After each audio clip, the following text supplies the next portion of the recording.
দোস্ত, হ্যাঁ বল। কেমন আছিস রে? ভালো, তুই কেমন আছিস? ভালো না রে। কেন, কি হয়েছে? একটা মেয়েকে ভালোবাসি, বাট বলতে পারছি না। বলতে পারছিস না কেন? ভয় হয় যদি রাগ করে। আরে রাগ করবে কেন? ভালোবাসিস সেখানে রাগ করার কি আছে? তাহলে কি বলে দেব? অবশ্যই বলবি, দেরি করিস না, পরে কিন্তু হারিয়ে যাবে। আচ্ছা তাহলে আজই বলবো। আচ্ছা দোস্ত, কোন মেয়েকে ভালোবাসিস তুই? দেখবি?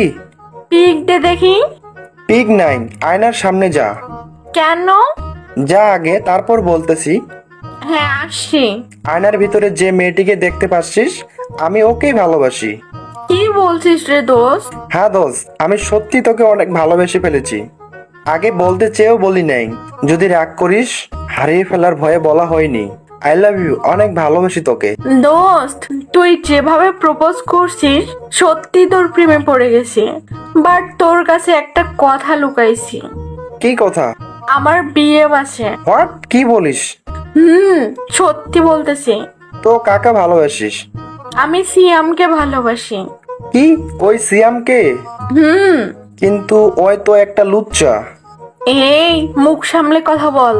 সিয়াম তোর দুলাভাই লাগে, সম্মান দিয়ে কথা বল। যেই না চেহারা, নাম দিয়েছে পেয়ারা। সিয়াম তো সানিয়ার সাথে রিলেশন করে। এই আজে বাজে কথা বলবি না। একদম সত্যি কথা বলতেছি। ও তো পার্কে ঘুরে বেড়ায় সানিয়ার সাথে। আর সেদিন দেখলাম পার্কে লুচ্চামি করতেছে।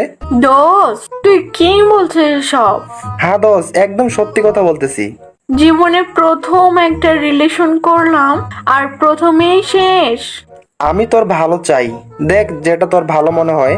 ওকে, ওর সাথে আর কথা বলবো না, এক্ষুনি ব্লক মারতেছি। ওকে দোস্ত।